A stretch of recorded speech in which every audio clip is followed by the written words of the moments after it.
muslimin dan muslimat yang hormati lagi dikasihi sekalian. Buah cempedak di luar pagar, ambil galah turun colakan. Orang di sini apa khabar? Sihat ke tidak tubuh badan? Sihat ada? Kalau pergi ke Batu Pahat, jauhnya beratus kilo. Dan kalau semua dah sihat, kena boleh jawab seluruh. Sihat? Kalau puasa ni kena buat apa?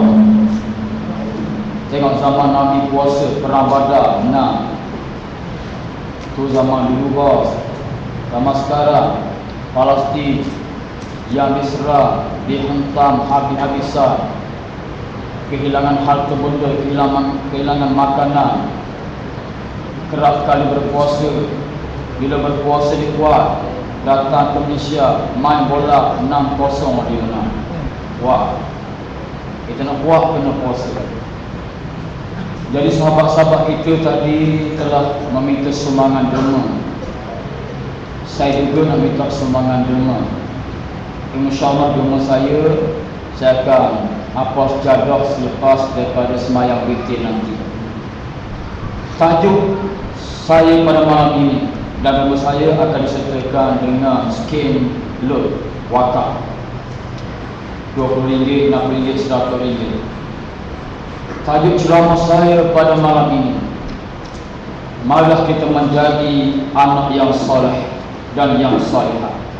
Kerana sesungguhnya apabila menjadi anak yang soleh, amalan kita diterima oleh Allah Subhanahu wa taala. Kalau kita tidak menjadi anak yang soleh, maka Allah tidak akan menerima amalan kita. Jangan kita lupa betapa banyak surat kisah-kisah yang terpapar dalam sejarah. Kisah Juraij, kisah si Tanggang yang termasyhur dalam kisah Melayu kita ini.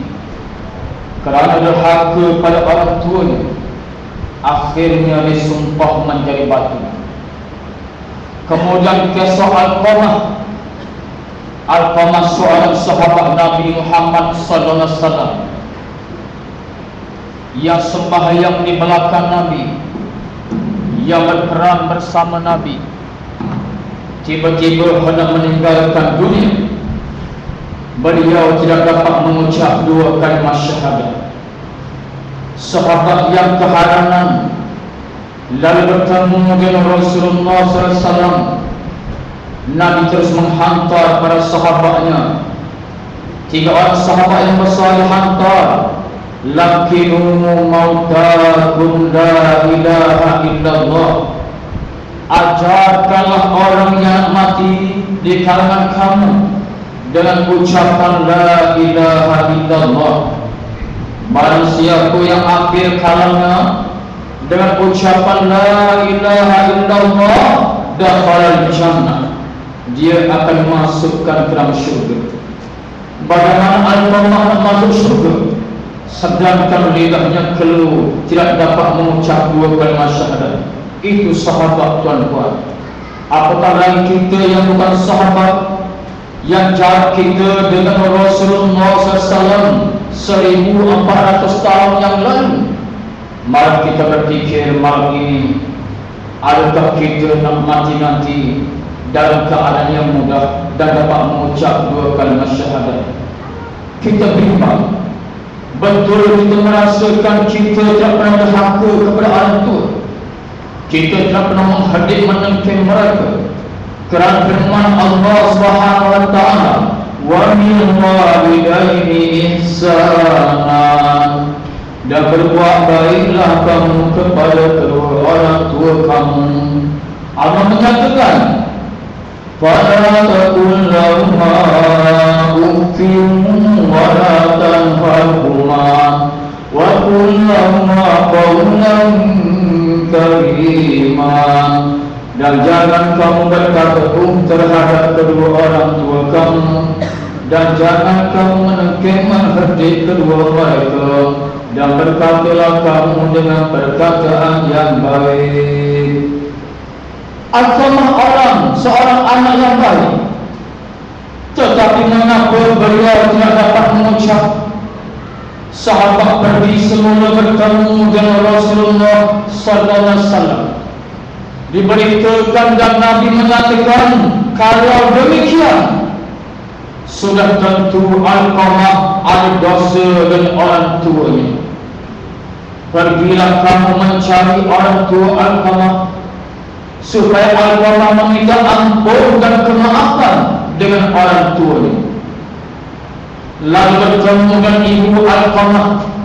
Wahai ibu Alqamah dan keadaan nazar, tolonglah beri kemaafan kepada Alqamah, supaya Alqamah dapat mengucap dua kalimat syahadah dan supaya Alqamah dapat masuk syurga.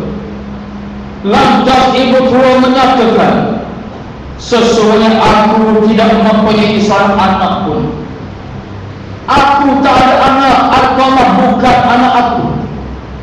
Sahabat menyatakan, wahai ibu, kami kenal Alqamah adalah anak kesayangan ibu. Tolonglah maafkan Alqamah, wahai ibu. Lalu ibu menyatakan, dahulunya benar Alqamah menjadi anak kesayanganku, tetapi setelah Alqamah berkahwin, setelah Alqamah keluar dari rumah aku pergi ke kota, Alqamah langsung tidak datang bertanya khabar aku. Dahulunya datang bertanya khabar, makan minum, sakit, demam, diambil perhatian oleh Alqamah. Tetapi sejak dia berpindah ke kota, dia tidak lagi datang menjenguk aku, tidak langsung bertanya khabar tentang aku. Maka Alqamah bukan lagi anak aku. Betapa teriris hati dan perasaan orang tua. Inilah juga yang kita bimbang pada hari ini, tuan-tuan. Setelah kita berumah tangga, setelah kita datang ke kota raya, setelah kita bergaji berpangkat besar, kita langsung tidak menjenguk mereka, tidak menghiraukan mereka.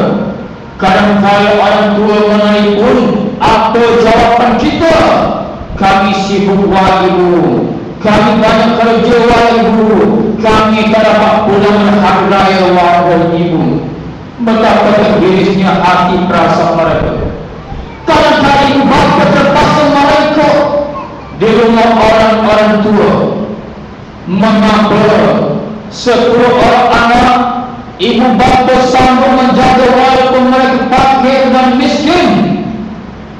Tetapi mengapa anak-anak mereka 10 orang anak yang kaya raya, yang segar, yang kuat tubuh badan, tetapi langsung tidak menghiraukan orang tua mereka? Ini yang berlaku sekarang. Kita bimbang berlaku terhadap diri kita, berlaku pada diri kita. Bagaimana Allah nak menerima amalan kita? Sedangkan Rasulullah SAW menyatakan, ridha Allah fi ridha walidain wa suhtullah fi suhtil walidain. Ridha Allah tergantung kepada ridha kedua orang tuanya, dan kutukan Allah terletak kepada kutukan orang tuanya. Bermana, tuan-tuan, walaupun semayang kita okey, puasa zakat kita okey, tetapi orang tua kita terasa hati dengan kita, amalan kita tidak diangkat, tuan-tuan. Macam mana kita mati nanti nak mengucap dua kalimat syahadah? Macam mana kita nak masuk ke syurga Tuhan? Mari pada hari yang mulia ini kita insaf dan segera bermohonlah kemaafan kepada orang tua kita. Dan andai kata orang tua kita telah meninggal, walaupun kita mohon kemaafan, keluar air mata darah sekalipun, walaupun kita pergi ke kubur orang tua, menangis air mata darah sekalipun, orang tua sudah lagi dapat mengeluarkan ucapan aku maafkan kamu wahai anak, sudah tidak ada lagi kerana mereka sudah meninggal dunia.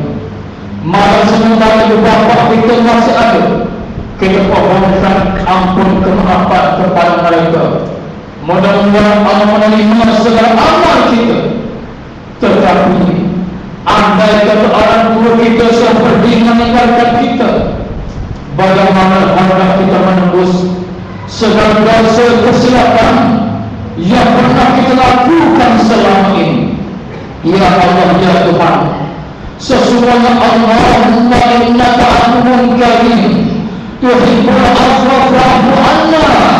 Ya Allah, sesungguhnya Engkau yang Maha Pengampun dan Engkau suka kepada pengampunan, maka ampunkan dosa kami wahai Allah. Lebih-lebih lagi di bulan Ramadan, bulan yang Engkau Maha Pemurah, yang ampunkan dosa hamba-Hamba-Mu. Dan wahai Allah, bukankah Nabi-Mu pernah berkata, sesungguhnya apabila matinya seseorang anak Adam, terputuslah amalannya, melainkan 3 perkara: sedekah jariah, ilmu yang bermanfaat, dan doa daripada anak-anak yang soleh. Ya Allah, ya Tuhan kami, kami rela menembus kesilapan kami pada malam ini.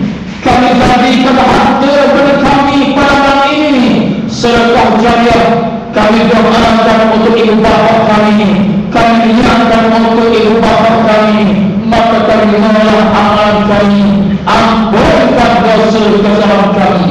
Wahai Allah, bukankah Engkau berkata, bukankah Nabi-Mu bersabda, selagi mana belum sampai hakim, selagi itu pintu taubat masih terbuka. Dan bukankah Engkau berkata, selagi mana matahari belum naik daripada arah barat, selagi itu pintu taubat terbuka, maka ampunkan dosa kesalahan kami. Kerana ini baru kami menyadari, baru kami insaf dan menyesali, maka terimalah amalan kami. Dan sesungguhnya bukankah pernah berlaku di zaman Rasulullah sallallahu alaihi wasallam, pernah seorang muslimah, seorang wanita, seorang gadis yang datang bertemu dengan Rasulullah sallallahu alaihi wasallam dalam keadaan menangis kesakitan, tangannya diletakkan ke dalam pakainya, mengatakan, ya Rasulullah, saya sakit ya Rasulullah, tolonglah menyembuhkan penyakit saya. Dan ya Rasulullah, permintaan saya yang kedua, tolonglah bebaskan ibu saya yang sedang dibakar dalam api neraka jahanam. Nabi bertanya kepada wanita tersebut, bagaimana kamu tahu ibu kamu dibakar? Lalu gadis menyatakan, ya Rasulullah, sesungguhnya semalam saya telah bermimpi, saya dibawa melawat ke dalam neraka jahanam. Tiba-tiba saya melihat seorang tua yang sedang memanggil nama saya, wahai anak kesayanganku, tolonglah ibu. Ibulah yang pernah menyusukan kamu, ibu yang membesarkan kamu. Tolonglah buat sesuatu amalan, selamatkan ibu, bebaskan ibu daripada api neraka jahanam. Wahai anak, ibu kelaparan, ibu dalam kekerasan, tolonglah bagi secebok air, setebak air, walaupun setitik air untuk melepaskan dahaga. Tolong bebaskan ibu daripada api neraka, wahai anak. Tetapi saya tidak mampu nak memberi pertolongan kerana api neraka yang terlalu kuat. Lalu saya pergi mencari di mana ayat. Tiba-tiba saya melihat ayat saya yang sedang bergembira dalam syurga, yang menikmati segala kenikmatan syurga. Saya tanya kepada ayat, wahai ayat, mengapa ayat tidak pergi menyelamatkan ibu? Adakah ayat tidak sayang kepada istri ayat? Adakah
surga oleh Allah Subhanahu wa Ta'ala.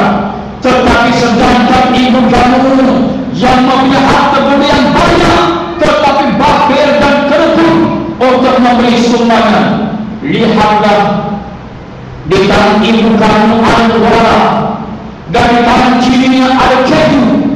Hanya sekadar itu sahaja nilai sedekah yang ibu kamu keluarkan. Ibu kamu harta banyak kaya raya tetapi bakhil untuk menyumbang. Lalu saya pergi bertemu semula dengan ibu. Ibu memanggil-manggil nama saya, ibu lapar, ibu dada, ibu kepanasan. Lalu saya mengambil secangkir air, menghulurkan kepada ibu. Tiba-tiba tangan saya disambar oleh api. Sambil mengeluarkan tangannya berpakaian, lihatlah ya Rasulullah, tangan saya terbakar dan saya sakit. Ya Rasulullah, ampunkan dosa saya Rasulullah, selamatkan saya dan selamatkan ibu saya. Lalu Nabi mengambil tongkat, diletakkan di atas tangannya dan sembuh penyakitnya.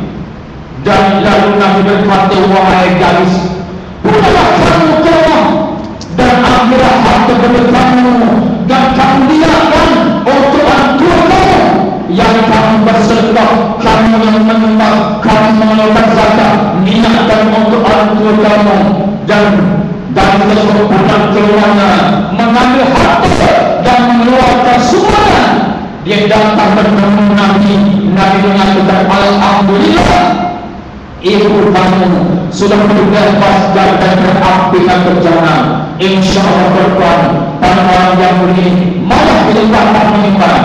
Dan kami datang ini untuk menyiapkan bangun asrama tahfiz Al-Quran yang berlepas terbakar, dan kita memerlukan 5 juta. Alhamdulillah, kita dah raun dan dapatkan saya bersama waktu kita datang ke sini mendapat jumlah yang besar. Semua kita terhimpun 4 juta lebih. Kerana hari ini 100,000 saya lagi untuk menyiapkan dan untuk harapkan di bulan 10 ini siang dan boleh dilupakan. Yakin dan percayalah, apa yang kita sumbang pada malam ini pahala berkekalan. Kita mati esok-esok, pahala setiap datang kepada kita, datang kepada ibu bapa kita, kepada suami yang kita niatkan malam ini, kepada isteri yang kita niatkan malam ini, kepada anak-anak yang kita niatkan pada malam ini. Jangan kita menyesal di suatu hari nanti. Kalau kita tidak mendengar, pernah dinyatakan dalam surah Al-Munafiqun ayat yang terakhir, bagaimana Allah mengeluarkan fiqhu dan berbelanja kamu rezeki yang akan berikan kepada kamu. Jangan kamu bakhil. Kamu lihat ada hamba Allah yang hampir mati dan dalam nazar, tiba-tiba meminta Allah menangguhkan, ya Allah tangguhkan walaupun 1 minit untuk aku sedekahkan harta benda aku ini. Lalu Allah menyatakan sesuatu ajar tidak dikurangkan walau 1 saat dan tidak dilebihkan walau 1 saat. Jangan menyesal dengan menyesal dan amat menyesal. Mari kita menyumbang, insya-Allah. Kalau kita mati suatu hari nanti, orang akan bertahan untuk kita mungkin sekadar 3 malam saja. Tetapi apa yang kita sumbang pahala tetap berpanjangan.